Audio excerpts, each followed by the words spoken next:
होई गे पूजनवा की बेला हो कब उगी हो भवानी। चंदा हो कब उगी हो भवानी। चंदा हो कब उगी हो भवानी।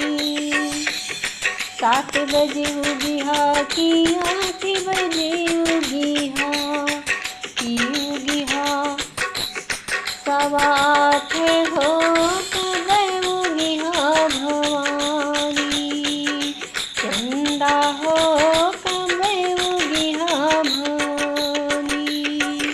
चंदा हो कब उगी हो भवानी।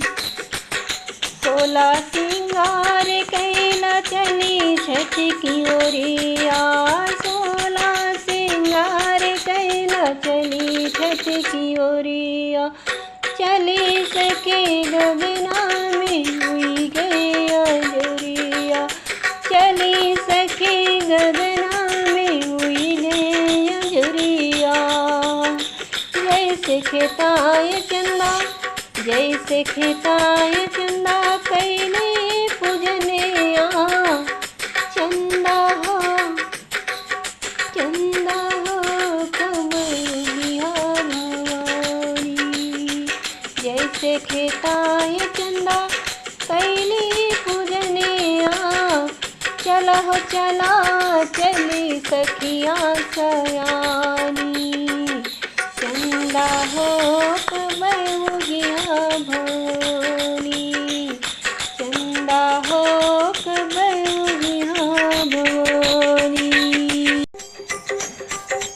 लेला हथवा में पूजवा की थरिया। लेला हथवा में पूजवा की थरिया। दियरा की हो कटोरिया। दियरा की हो कटोरिया। चला सखी पूजना काई गए अंजुरिया। चला सखी पूजना काई गए अंजुरिया। माथे पे बिंदिया टीका सजाइला। माथे पे बिंदिया टीका सजाइला। कनवा में झुमका माला लगाइला। कनवा में झुमका माला लगाइला। कजरा लगावा आँखिन करिया। चला सखी पूजना काई गए अंजुरिया। कजरा लगावा आँखिन करिया। चला सखी पूजना का होई गए अंजुरिया।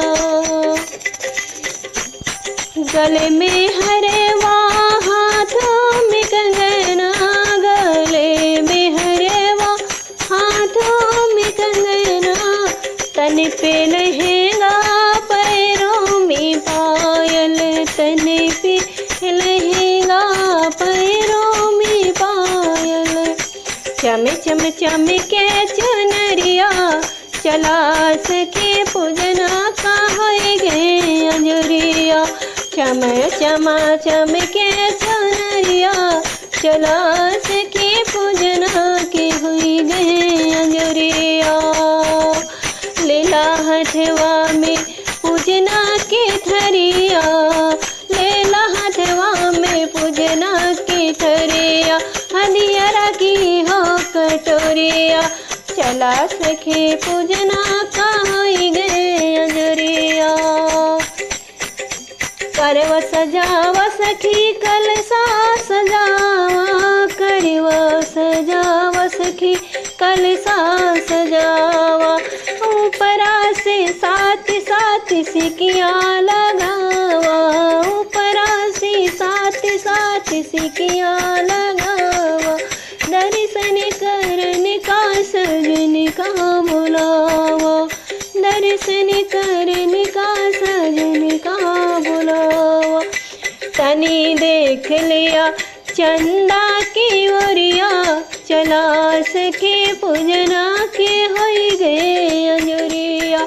तनिक देख लिया चंदा की ओरिया। चला सके पूजना के होई गए अंजुरिया। हो ध्यान हमरा बाटिका गगनवा में, ध्यान हमरा बाटिका गगनवा में, कब अइहा तू चंदा गगनवा में, कब अइहा तू चंदा गगनवा में। चम चम चमका तू चंदा गगनवा में, हमहु करली पूजनिया आंगनवा में, हमहु करली पूजनिया आंगनवा में। चम चम चमका तू चंदा, चम चम चमका तू चंदा गगनवा में, हमहु करली पूजनिया आंगनवा में, हमहु करली पूजनिया आंगनवा में। भैली पूजन की बेरिया अब तक पूजली ना अंजरिया, भैली पूजन की बेरिया अब ही उगली ना अंजरिया। देवगा तू जल्दी उगा तू चंदा गगनवा में, हमहु करली पूजनिया आंगनवा में, जल्दी